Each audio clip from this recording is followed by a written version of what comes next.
I don't even know how to start an interview with a guru. Clouds are on, you just have to rain.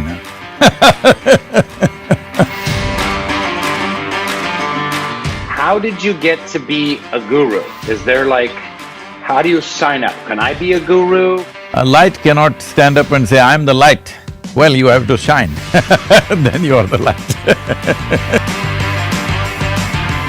What would you like to say to the young people of the United States? Youth means a vibrant part of life. You must stay young, that means you should not make conclusions.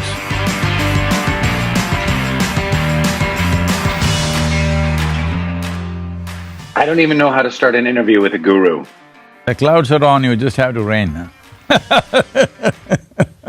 A rain joke is a good way to start this interview. But if you're gonna make a rain joke, I'm gonna make a guru joke. Okay. How did you get to be a guru? Is there how do you sign up? Can I be a guru? Can anyone be a guru? What's the path to gurudom? Well, you don't aspire to become a guru. People, when they find that your guidance is worthwhile, they may call you a guru. So… Oh, okay. You don't say, "I'm the… ” the word guru means one who dispels darkness. A light cannot stand up and say, "I'm the light." Well, you have to shine, then you are the light. Excellent, excellent. I love that. I love that analogy. So, I've been getting to know your work a little bit in researching for this conversation, and I'm so pleased to get to speak with you. I know we've been talking about it for a while, and I love the message and the heart of your teachings, and I love the way how wonderfully self-effacing you are and your sense of humor. I also use a sense of humor in my work. How important is humor in the teaching of spiritual and psychological human truths? Oh, I never looked at it that way. I feel, well, if you're joyful, naturally you will look at everything from all sides. One side is always the lighter side. Well, if you look at the planet right now, we are good morning, somebody is good night, one side is light, another side is dark. This is the nature of the existence. In every situation, there is a dark side, there is a gray side, and there is a very light side. It's not by ignoring the dark side and always trying to be funny you achieve something, or just by looking at the dark side you will achieve something. It's important that people have a more holistic picture of every situation, because there is never going to be perfect situations in our life. Well, in America right now, a lot of people are looking at this darkness and are feeling very overwhelmed. There's political dark times, there's racial and social justice dark times, environmental dark times. This global pandemic is very scary and another dark time. So how do you find the light in all of this darkness? I thought California is quite sunny, I thought it's not so dark. People are misunderstanding their psychological situations as existential reality.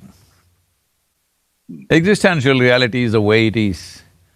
How you reflect it in your mind depends on how dark your mirror is. So it's very important to look at life just the way it is, not the way you think it is. Because you can think up anything you want.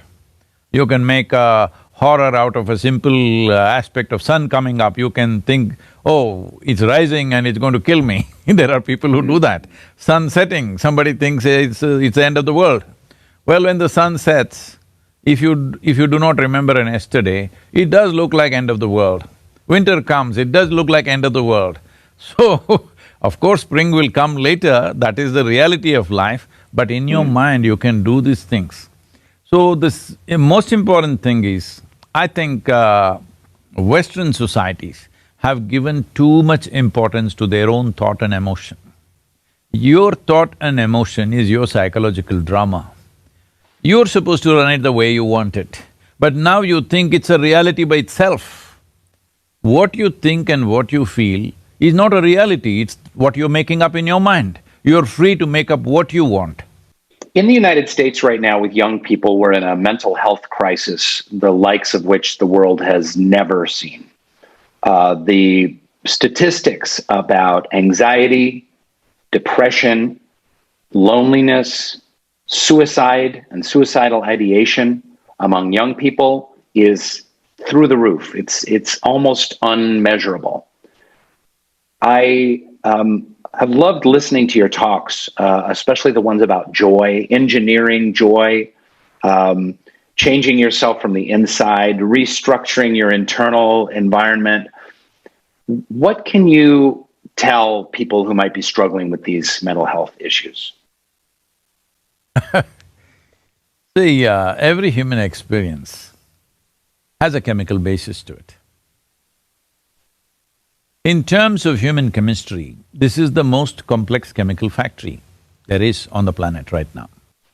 Now, if you have such a sophisticated organization or an organism, or if you want to call it a factory, the question is only, are you a good CEO or are you a lousy CEO? That's all there is. So if you know how to manage the chemistry of this, then would you choose chemistry of joy or chemistry of misery? Would you choose chemistry of balance or chemistry of madness? What would you choose? I know the choice is obvious for everybody. So why are they not able to choose? That's what we need to look at. Well, if you need to look at why you're not able to choose, there are things to look at: what you eat, what goes into your system. Well, Americans are eating… See, the idea of affluence for either an individual or a society or a nation is essentially this. In the beginning, somebody aspires for affluence because it'll give them a choice of nourishment. Later on, it's a choice of lifestyle. So United States is, well, in many ways the richest nation on the planet. So they have a choice of nourishment and a choice of lifestyles. But what kind of nourishment do they choose? The kind of nourishment that they've chosen is just definitely going to freak them. So I'm saying, what you put into your system, how you sit, how you stand, how you breathe, what you do, everything is wrong. So chemistry management, one thing is food, what you intake. To put it very simply, I'm not going into a food exposition right now, but the simple thing is, today even if you ask a kindergarten child whether this body needs oxygen or carbon dioxide for its well-being, they know it's oxygen. At least they've read it in the book. But now, carbonated drinks in this country have been the culture of the nation. You're always drinking carbon dioxide, but even a kindergarten child knows oxygen is what you need. So I'm surprised that the percentages are not much higher. The abuse of alcohol, the kind of food that we're eating, the processed foods that people are eating, almost everything that they're eating is a month old. You cannot eat like that and be mentally well, it just… you… No, I'm with you, yeah. Hey, it's organic. It doesn't matter, but it's a month old. So a month old, so you're saying fresher foods. Not fresher food, fresh food. Fresh food. Yes, that's what the body needs. Food like you pick it and you just eat it from the garden. No, not that fresh, you don't have to be, you must wash it also a little bit.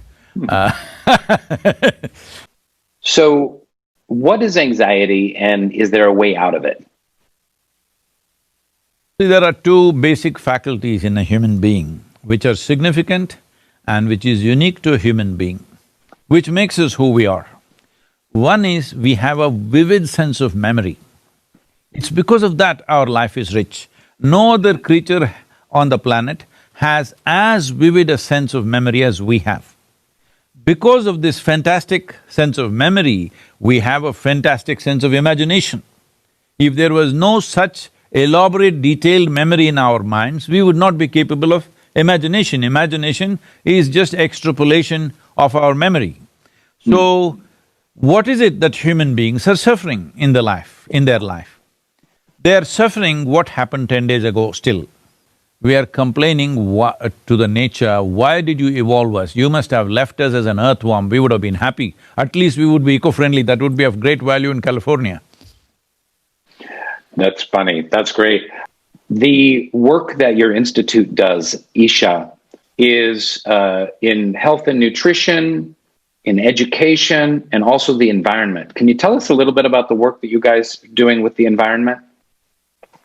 Well, with environment, this whole thing began in the year 1998. Certain experts from United Nations came and they made a prediction that by 2025, 60% of the state in which I am, the southernmost state in India, will become a desert. I don't like any kind of predictions, whether they're astrological, environmental, political, economic, I don't like predictions because predictions are being arrived at from dead, cold statistics. You're not looking at what is beating in the human heart, because human beings, what they're thinking right now will be the future, not what they've done in the past. So I didn't like the prediction, so I thought I'll check it out for myself. And I drove around the state, just seeing different regions, how they are. And then I found that they were wrong because I saw it's going to happen much sooner than 2025. Wow. It wouldn't take that long because 3 major rivers had gone totally dry. Many streams, small streams which are tributaries have gone dry, and desertification is happening at a rapid pace, where palm trees are all, their crowns are falling off, not able to find water. Always in the tradition it was said, if a palm tree dies, that means you're heading for a disaster, because it finds water wherever it is in the minutest quantity, it can survive in a desert. So if the palm tree crowns start falling off, it means that there is definitely a disaster coming. Because bore wells are going like 1200, 1400 feet below and sucking out all the water, all vegetation is dying because no tree is able to put roots to 1200 feet. Yeah. So then I saw how to do this, and I spent 6 years planting trees in people's heads, which is the harshest terrain on the planet. Once we successfully did this for 6 years, then transplanting it on the land became easy. I did a simple process. So I was just looking at how to do this as an experiment. I just took a hill which is behind our center, which has been sheared off all the trees maybe 25, 30 years ago and become largely bamboo and shrubs, but the trees are all gone, somebody has taken it away. So as an experiment, I did this in over 24 days with about 4,000 to 4,500 volunteers. All I did was give them 2 meals and teach them a song to sing. And we planted over 6 million trees. They're up now today. If you come and see, all these trees are about 20 years old in the forest. And our temperatures in the center has come down by 3 to 4 degrees in summer. That's the kind of difference it made. So I just experimented whether we can really move people to do this. And then we took up a campaign. So when I tried to talk to people in the villages, they wouldn't understand what am I talking about, because they have daily problems. They have problems of survival, they have problems of agriculture, economy, so many things. Who is talking about this futuristic, because everybody thinks ecology is futuristic. They don't understand it is relevant for today. So I did a simple process. I got thousands of people, made them sit and put them through a certain, well, for lack of words, we can say a spiritual process, where they sit and breathe and experientially know what I exhale, the tree inhales, what the tree exhales, I inhale. So what I'm exhaling, the tree is inhaling. What the tree is exhaling, I'm inhaling, this is a reality. So 1/2 of your lungs is actually hanging out there on the tree. Once I made them experience this, oh, now you can't stop them from planting trees. They're planting trees. Just from our organization, we planted over 38 million trees. But over 200 other small organizations came up because of this movement. This was initially called as Project Green Hands. Over 200 other organizations came up, everybody's in competition wanting to plant more trees and more trees. It became a kind of a cultural thing. So, definitely the green cover went up. I love your teachings and the way that you have this intersection of understanding a human being, understanding the user's manual of the human being from the inside, and at the same time, your passion and work on the environment affecting literally millions or tens or hundreds of millions of people. That's very inspiring. Thank you very much for that great environmental work that you do. I just want to ask one last question before we finish, and that is, what would you like to say to the young people of the United States who might be watching this video? Stay alive, stay young. That's about it. What else? One thing they need to understand is youth means a vibrant part of life. Yeah. They must remain vibrant, not go into beliefs and conclusions because the more conclusions you make, the more old you will become. What is old age is simply too many conclusions about everything. If you do not conclude about anything, you're willing to look at everything and experience life the way it is, you will stay young. So that's why I said, one thing is through this virus pandemic, you must stay alive. This is a big responsibility. You must stay alive and make sure everybody around you is alive. And you must stay young. That means you should not make conclusions. You're willing to look at everything fresh all the time. Thank you very much. Thank you, sir. Hope we catch up and meet when the virus willing, we will meet. Virus willing, we'll meet, we'll ride motorcycles together. Thank you, sir. Thank you. Namaskaram.